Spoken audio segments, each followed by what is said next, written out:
കൊള്ളപ്പലിശയുടെ കെണിയിൽ കുടുങ്ങി കോഴിക്കോട് പേരാമ്പ്രയിലെ യുവ സംരംഭക.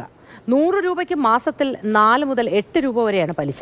സംരംഭം വിപുലീകരിക്കാനായി എടുത്ത പണം തിരിച്ചടച്ചിട്ടും ചെക്ക് തിരിച്ചു നൽകാതെ വേട്ടയാടുകയാണ്. മാനസികമായി തകർന്ന അവസ്ഥയിലാണെന്ന് യുവതി മാതൃഭൂമി ന്യൂസിനോട് പറഞ്ഞു. എനിക്കാണെങ്കിൽ ഹസ്ബൻഡിന് ഒരു ചെറിയ അസുഖം, വലിയ ടെൻഷൻ, എപ്പിലെപ്സിൻ്റെ ഒക്കെ പ്രശ്നങ്ങളുണ്ട്. ഞാനാന്ന് അങ്ങനെ മുന്നോട്ട് കൊണ്ടുപോകുന്ന ജീവിതം. അങ്ങനെ ഞാൻ ചെമ്പനോടാന്നുള്ളൊരു സ്ഥലത്തായിരുന്നു.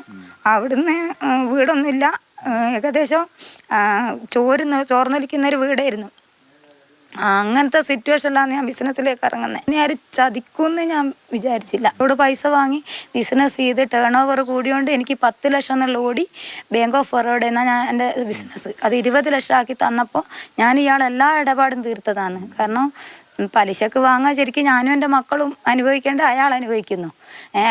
അയാൾ എല്ലാവരോടും പറയുന്നത് എനിക്ക് ഷോപ്പിന് ഷെയർ ഉണ്ട് എന്നാ, ഓരോ ഷോപ്പിനും ഞാൻ ഷെയർ എടുക്കുന്ന. ഞാൻ വെച്ചാൽ അങ്ങനെ ആയാലും ഇത്തരം ചതിയൊന്നും നമുക്കൊരു എക്സ്പീരിയൻസോ ഒരു അനുഭവമോ ആരും പറഞ്ഞു തന്നിട്ടില്ല.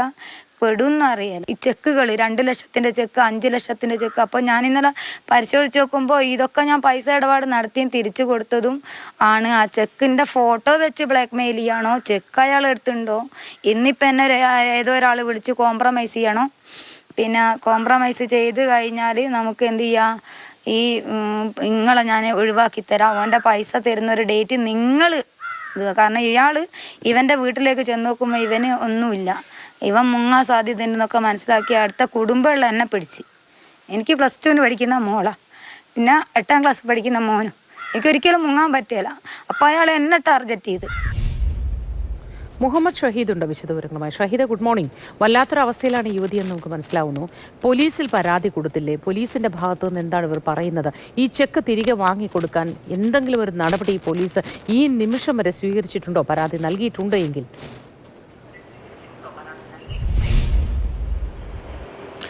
Moti, good morning. വളരെ സങ്കടകരമാണ് യുവതിയുടെ ഈ കോഴിക്കോട് കുറ്റ്യാടിക്കിലാണ് യുവതിയുടെ ആ സംരംഭം പ്രവർത്തിക്കുന്നത്. സൂചിപ്പിച്ചതുപോലെ വലിയ പ്രതികൂല ജീവിത സാഹചര്യത്തിനോട് പൊരുതിയാണ് ആ സ്ത്രീ സ്വന്തം കാലിൽ നിൽക്കാൻ വേണ്ടി ഒരു ബിസിനസ് സംരംഭം തുടങ്ങുന്നത്.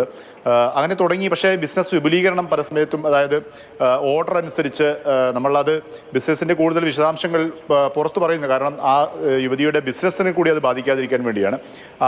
പുതിയ ഓർഡർ ലഭിക്കുന്നതിനനുസരിച്ച് കൂടുതൽ പണം ആവശ്യമായി വന്നു. അങ്ങനെയാണ് കുറ്റ്യാടി ടൗണിൽ ഈ കൊള്ളപ്പലിശക്കാരൻ ഈ പണം വ്യാപാരികൾക്ക് പണം നൽകുന്നത് ഒരു പതിവുണ്ട്.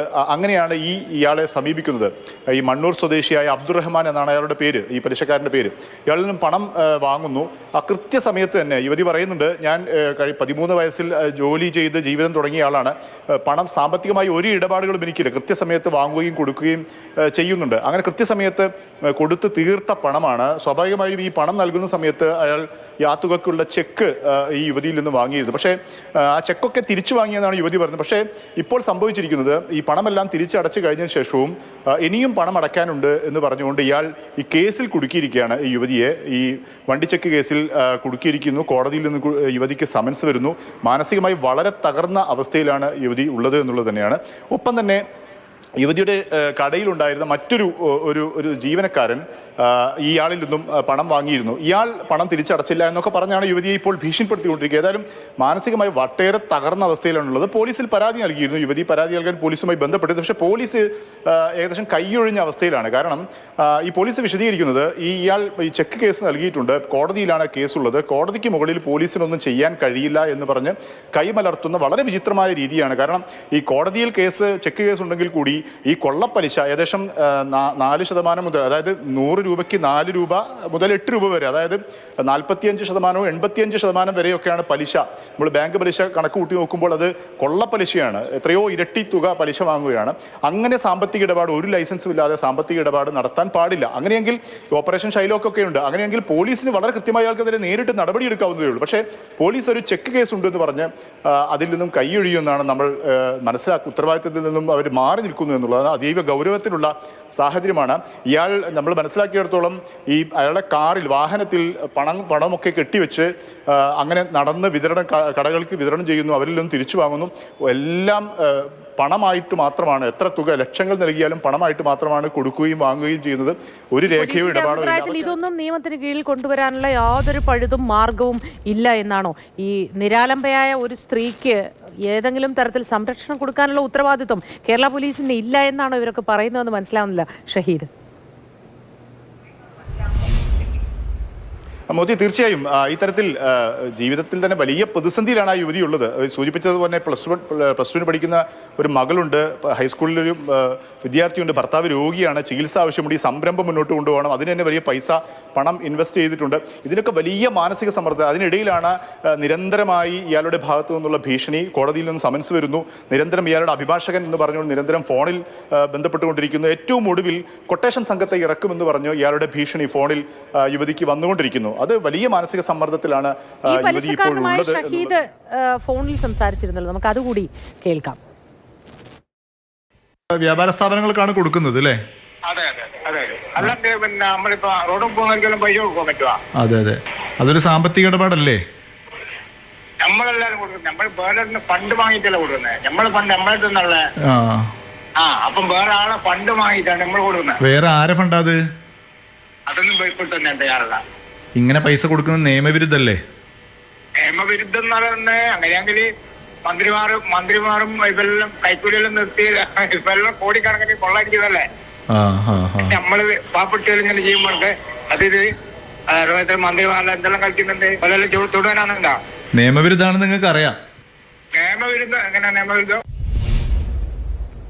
ഷഹീദ, നിയമവിരുദ്ധമാണ് എന്ന് വളരെ കൃത്യമായി ഈ വ്യക്തിക്ക് അറിയാം. പക്ഷെ അത് സമ്മതിച്ചു തരാൻ കൂട്ടാക്കുന്നില്ല എന്ന് മാത്രം. അത് സമ്മതിക്കാതിരിക്കുന്നതിന് പിന്നിൽ മറ്റു കാരണവുമുണ്ട്. ഒത്താശയും പിന്തുണയും ഒക്കെ പോലീസിന്റെ ഭാഗത്തുനിന്ന് വരെ കിട്ടുകയാണല്ലോ.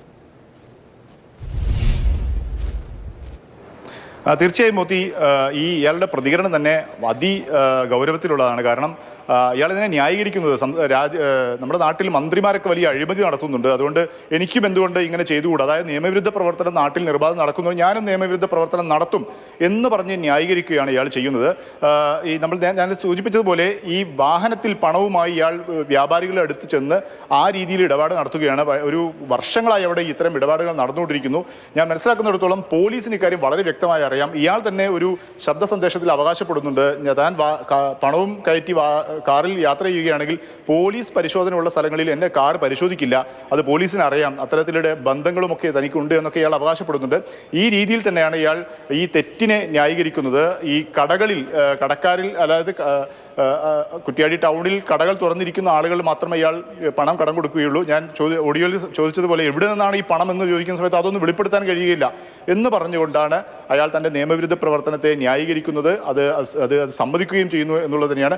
സ്വാഭാവികമായി നമുക്കറിയാം, പണം കൈമാറ്റത്തിന് ഇത്തരം ക്യാഷായി കൈമാറാൻ സാധിക്കുകയില്ല, ഇത്രയും വലിയ തുക. അത് ബാങ്ക് ഇടപാടുകൾ നടത്തേണ്ടതുണ്ട്. പക്ഷേ അതൊന്നും ഇവിടെ നടപ്പാക്കപ്പെടുന്നില്ല. പല വകുപ്പുകൾ ഉപയോഗിച്ച് പോലീസിന് ഇയാൾക്കെതിരെ കേസെടുക്കാവുന്നതേ ഉള്ളൂ, സാമ്പത്തിക കുറ്റാന്വേഷണ വിഭാഗങ്ങൾക്ക് കേസെടുക്കാവുന്നതേ ഉള്ളൂ. പക്ഷേ അതിലേക്കൊന്നും കാര്യങ്ങൾ എത്തിയിട്ടില്ല. ഒരു യുവതി തങ്ങളുടെ വലിയ പ്രതിസന്ധിയിൽ ജീവിതം തിന്നു തീർക്കുന്ന അവസ്ഥയിലേക്ക് കാര്യങ്ങൾ എത്തിയിരിക്കുന്നു എന്നുള്ള അതീവ ഗൗരവത്തിലുള്ള കാര്യമാണ്. പോലീസിന്റെ ഭാഗത്തു നിന്നും നമ്മുടെ സർക്കാർ സംവിധാനങ്ങളുടെ ഭാഗത്തു നിന്നും അടിയന്തരമായി ഇടപെടൽ ഈ വിഷയത്തിൽ ഉണ്ടാകേണ്ടതുണ്ട് എന്നുള്ളത് തന്നെയാണ് നമുക്ക് അവിടെ നിന്ന് യുവതിയുമായി സംസാരിച്ചപ്പോഴും ഈ കൊള്ളപ്പലിശക്കാരനുമായി സംസാരിച്ചപ്പോഴും മനസ്സിലാക്കാൻ സാധിക്കുന്നത്. ശരി ഷഹീദ, ഓപ്പറേഷൻ ഷൈലോക്ക് പോലെയുള്ള കാര്യങ്ങളൊക്കെ ഇവിടെ നടന്നിരുന്നു. അത് കുറച്ചുകൂടി ഊർജിതമാക്കി ഈ കാര്യങ്ങളിൽ ഇടപെടൽ നടത്തണം എന്നതാണ് ആവശ്യപ്പെടാനുള്ളത്. പോലീസിന്റെ ഭാഗത്തുനിന്ന് ഈ നിഷ്ക്രിയത്വം അത് നമുക്ക് അനുവദിച്ചു കൊടുക്കാൻ പറ്റുന്നതല്ല. ഈ വെളുത്ത മുണ്ടിന് തടുക്കിടുന്ന പരിപാടി അത് പോലീസ് ചെയ്യരുത്. കയ്യിൽ പണമുള്ളവന് എന്തുമാവാം. പാവപ്പെട്ടവൻ്റെ മെക്കിട്ട് കയറിയോ അവനെ പിടിച്ചു തള്ളുകയോ കയ്യേറ്റം ചെയ്യുകയോ എന്തും ചെയ്യാം. പക്ഷെ മറ്റൊരാളെയും ഇവിടെ തൊടില്ല എന്ന് പറയുന്ന രീതി അതങ്ങ് പണ്ടേ നമ്മൾ അവസാനിപ്പിച്ചതല്ലേ. അപ്പോൾ അതൊക്കെ ഒന്ന് നിർത്തി ഈ കാര്യങ്ങളിലൊക്കെ ഒരു ഇടപെടൽ നടത്തണം. സഹായം ആവശ്യമുള്ളവർക്ക് സഹായം എത്തിക്കുക എന്നതിനെയാണല്ലോ നമ്മൾ സേവനം എന്നൊക്കെ പറയുക. അങ്ങനെ സർക്കാർ സേവനമാണ് നടത്തുന്നത് പോലീസ് വകുപ്പ് എങ്കിൽ ഒന്ന് ശ്രദ്ധിച്ചുകൂടെ ഇവരുടെ കാര്യം? പ്രത്യേകിച്ചും വനിതയാണ്, ഇവരുടെ കാര്യത്തിലെങ്കിലും ഒരു ശ്രദ്ധ അധികമായി ഉണ്ടാവുന്നത് നല്ലതാണ്. ഷഹീദാണ് വിശദവിവരങ്ങൾ പങ്കുവച്ചത്.